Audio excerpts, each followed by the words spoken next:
Dans One Piece, on a parfois des aspects assez drôles ou même tranquilles qui sont mis en évidence par l'auteur. Après tout, il l'a lui-même avoué qu'il préférait la tranquillité dans ses mangas, mais parfois, pour pouvoir exprimer son art dans sa totalité, il a besoin de scènes gore, de scènes qui pourraient aller jusqu'à choquer certains lecteurs. Des choses visibles dans le manga, mais qui par contre ont été bizarrement censurées dans l'animé. Et c'est à ça que servira cette vidéo, à vous montrer quelles sont les censures de l'animé de One Piece. Bien sûr, je ne montrerai pas les censures de scènes faites par 4Kids, car ça a tellement été fait que ça n'a pas d'intérêt de vous en montrer. Donc ce sera uniquement de l'animé qu'on a tous pu voir. On commence par une censure qui, on va dire, n'est pas forcément incroyablement ridicule, mais pour les spectateurs qui connaissent le manga, ils savent à quel point ça peut retirer tout le tragique d'une scène. Robin, étant enfant, vivait dans la famille de son oncle, qui la maltraitait. Et au vu de ses pouvoirs de fruit du démon, elle était méprisée par les autres enfants du village. On savait que sa seule famille était Nico Olivia, qui était malheureusement une révolutionnaire. La censure intervient justement dans ces altercations quand elle reçoit des projectiles par ses fameux enfants qui la maltraitaient. Dans le manga, c'est des cailloux qu'elle reçoit. On a alors une représentation très haineuse de sa relation avec les villageois, car en plus, elle qui a 7 ans, ira jusqu'à saigner par les projectiles lancés. Alors qu'en animé, ce sont des tomates, ce qui en plus de changer ce avec quoi elle s'est fait harceler, change aussi le poids de la scène, le poids de la violence qu'elle subit. C'est une censure qu'on peut citer comme sérieuse, mais dans One Piece, on en a pas mal qui sont issus de scènes comiques. Car même si c'est censé être drôle, la blague est trop poussée à l'extrême. Et on sait à quel point Oda peut être blagueur sur ce côté-là. Comme par exemple avec Foxy, qui lors de son combat face à Luffy, manquera de le piéger et tombera tête la première sur toutes les piques qu'il avait préparées à l'avance. Il s'est tellement enfoncé dedans que ça lui est passé à travers les yeux et la tête. Alors que dans l'animé, sa tête s'arrêtera juste avant de toucher les pics pour montrer qu'il ne s'est pas fait transpercer. Bien sûr, pour le côté de la censure, on peut aussi parler de certains arcs qui sont tout à fait horrifiques, comme l'arc Thriller Bark, où face à Absalom, qui a le fruit de l'invisibilité, Sanji, qui ne fera pas attention, se prendra un couteau dans le dos avec le sang qui coule de l'abdomen. Vous savez que bien sûr, le sang sera enlevé dans l'animé, mais encore pire, l'animé enlèvera le couteau, ce qui fera de Sanji un homme à terre par quelque chose qu'on ne voit pas. Il y a des interprétations dans cette scène, soit ils ont décidé d'enlever le couteau, ou soit on peut en déduire que Absalom a invisibilisé le couteau, ce qui peut expliquer pourquoi on ne le voit pas. D'ailleurs, il n'y en a pas que dans cet arc tardif de One Piece, mais même au début du manga, qui même s'il a des dessins pouvant faire à la fois mature et enfantin, Oda n'hésite pas à faire dans le violent. Face à Django, le fils se prendra des lames circulaires dans l'arrière du crâne, jusqu'à tomber à la renverse tellement ça l'avait choqué. On verra même du sang gicler sur le long de son crâne, littéralement dans tous les sens. Dans l'animé, la scène sera totalement différente car Luffy se retournera pour l'attraper avec ses dents. Il ira même jusqu'à briser des armes. On va pas se mentir, c'est totalement différent de ce qu'a fait l'auteur. Il enlève totalement la gravité que pourrait donner la scène. On dirait limite qu'à ce moment-là, Luffy a dû acquis de l'observation. Par la suite, on aura une censure qui, en plus de casser tout le sens du message d'Oda, va totalement effacer l'ambiance de détresse que l'auteur a voulu mettre en place dans son œuvre. Dans le manga, Sanji, suite à une tempête, se retrouvera sur une île déserte avec Zeff au pied rouge. Vous connaissez bien sûr ce flashback, et l'un des plus emblématiques du manga. Après quelques mois, ils n'auront plus rien à manger, et Sanji, qui était jeune et désespéré, voulait tuer Zeff pour prendre sa nourriture. Sauf qu'il découvrit une chose, de 1, il n'avait pas de nourriture, et de 2, pour survivre, il a dû manger sa propre jambe. Dans le manga, on nous montre bien qu'il l'a coupée avec une pierre, mais dans l'animé, il n'a malheureusement pas mangé la jambe. Car on aura un flashback sur cette même scène, où on verra que pour la sacrifier, il a dû aller sauver Sanji tout au fond de l'eau. Ce qui, en plus de casser le choc de la scène et la gravité de s'automutiler pour se manger, cette action provoque une lourde incohérence, car il aurait été normalement impossible pour Zeff, qui était aussi faible, de survivre pendant plus d'un mois sans manger et avec une jambe en moins. Et bien sûr, quand on parle de censure, forcément, dans l'animation japonaise, c'est relié à la sexualisation. Pour ce qui est des parties intimes, Oda se censure tout seul. Pour ça, il n'y aura pas de souci.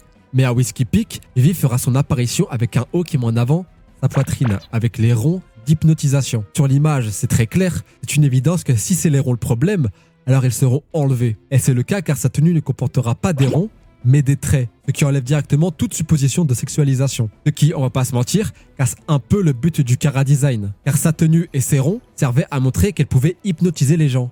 Alors que là, sa tenue ne veut plus rien dire. On en a une autre, qui est toute petite, se déroulant à Jaya avec le personnage de Bellamy, qui pour montrer sa cruauté au lecteur, plantera totalement la main d'une personne, qui ne suit pas de ses ordres délibérément. On aura visuellement toute sa douleur avec le sang qui coule. Alors qu'en animé, la seule chose que fera Bellamy, c'est lui attraper le bras à ce moment-là. une toute autre scène changeant toujours plus l'aspect cruel de One Piece et le faisant passer pour un animé un peu plus enfantin. Il y en a une autre qui peut être assez hardcore, surtout quand ça concerne le protagoniste, car à Whole Cake Island, il affrontera le second Big Mom qui est Katakuri. Dans son combat acharné, il se fera piéger et ralentir par la sœur de Katakuri et se fera totalement pulvériser une partie de l'abdomen et le sang giclera de partout. Dans l'anime, c'est une semi-censure car on a toujours l'action, mais son abdomen sera effleuré et seulement l'extrême côté de son ventre sera touché. Cette censure en provoquera une autre, qui est cette fois beaucoup plus petite, c'est quand Luffy dira au revoir à Jinbei, le sang sera très visible sur son bandage, dû à sa blessure face à Katakuri. Alors que dans l'anime, c'est à peine si le sang est visible. C'est d'ailleurs bien qu'on puisse parler de Luffy, se faisant arracher l'abdomen, car il se passera exactement la même scène pour un autre personnage, celui de Edward Newgate face à Akainu, où dans le manga, il se fera arracher la moitié de la tête et restera encore vivant, même avec du sang sortant de son crâne. Mais dans l'anime, c'est seulement sa moustache qui se fera pulvériser, ce qui est bien dommage, car ça enlève toute la volonté dont a pu faire preuve Barbe Blanche. Cette scène pouvait aussi nous montrer à quel point cet homme, cette bête de la nature, était tenace face à la mort. Après, j'aimerais déborder sur un autre registre, celui de l'histoire d'amour entre Oda et les doigts d'honneur. Que ce soit Pudding à Whole Cake face à Sanji, Trafalgar Law et ses doigts légendaires, ou même Sanji face aux travestis, ce sont les fois où Oda, pour faire preuve d'humour, ou même montrer que les personnages est hautain, les a mis en scène. Mais évidemment, si vous en êtes là dans la vidéo, vous savez que souvent, ça passe pas pour les jeunes ce genre de choses. Et c'est pour ça que dans l'anime, Trafalgar Law ne montrera que son index, pareil pour Sanji, et c'est exactement la même chose pour Charlotte Pudding. Par contre, il devait y avoir un seul flashback en particulier qui est justement assez violent dans sa finalité pour que l'anime aille jusqu'à le censurer pour les enfants. Vous n'en avez sûrement pas en tête, mais c'est celui de Brook. La censure sera assez courte et même assez discrète, juste assez pour ne pas choquer les adolescents. Et on va pas se mentir, ça ne change pas grand chose, mais à ce niveau-là, on manque quand même de respect à la volonté de l'auteur. Lorsqu'on nous montrera Brook souffrant de sa solitude, on nous montrera justement les cadavres de son ancien équipage. Et Oda les avait dessinés avec des armes, leur transperçant le crâne, montrant la source de leur mort. On y voit par exemple des lances ou des sortes de couteaux plantés dans leur corps, indiquant une mort quand même assez violente. Mais dans l'anime, les lances qui les transperceront seront plutôt plantées dans le dos, allégeant un peu la violence de leur combat. Depuis tout à l'heure, je m'attaque aux arcs assez anciens, mais pour les deux prochaines censures, on est directement impliqué dans l'arc Wano, qui va parler de sujets assez durs, comme la famine et jusqu'où l'homme est prêt à aller quand il a faim. Et ça, l'auteur va très bien nous le mettre en œuvre, car suite à l'empoisonnement des rivières et au manque de nourriture, beaucoup se suicideront, tellement qu'on retrouvera des crânes sur le sol et des cordes pendues aux arbres. Le plus cruel arrivera quand on nous montrera l'intérieur d'une maison où une mère s'apprêtait à tuer son enfant. Non pas de n'importe quelle manière, mais avec un coup de couteau. On ne sait pas si c'était pour lui épargner la douleur ou pour pouvoir le manger pour sauver sa propre vie, mais la scène est plus que choquante la première fois qu'on le voit. Malheureusement, dans l'anime, ce sera tout autre, car ils iront totalement dénaturer la scène, car la femme n'aura plus de couteau et elle sera juste en train de pleurer, sans rien d'autre. Donc tout le désespoir de l'homme face à la faim a été grandement diminué pour bien sûr ne pas choquer les plus jeunes. Et la deuxième, elle est au milieu de l'arc Wano Kuni, à l'introduction d'Oden Kozuki, qui lorsqu'on le verra sera en train de manger justement de l'Oden. Mais pas n'importe où, et pas n'importe comment non plus. Il sera sur le cadavre de son ami et il utilisera son corps pour faire chauffer son plat. On peut trouver ça bizarre, d'ailleurs le peuple de Wano le prendra pour un manque de respect. Mais pour le personnage d'Oden, c'était une manière de lui rendre hommage. On aura en détail les os qui ressortent sur la planche, mais en animé, il n'y aura que le crâne de montrer.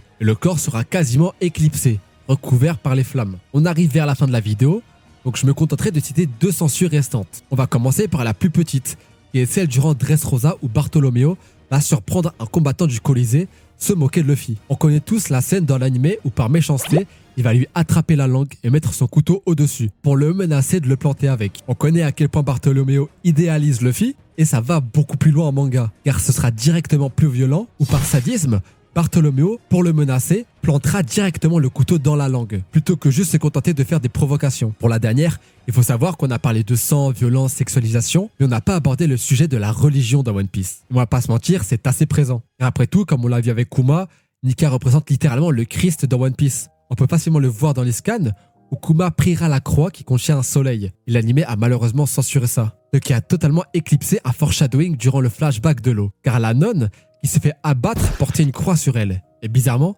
c'était une croix avec un cercle autour, tout comme le symbole de la religion de Nika. Et comme par hasard, Flévance se nommait la ville blanche. Après, c'est pas la seule censure de ce côté-là, car plusieurs fois des tombes seront censurées et les symboles des croix totalement changés, sûrement pour éviter quelconque propagande religieuse. Merci à tous d'avoir suivi cette vidéo, j'espère qu'elle vous aura plu. N'hésitez pas à la liker, commenter et partager cette vidéo à vos potes qui veulent en savoir plus sur One Piece. D'ici la prochaine vidéo, portez-vous bien.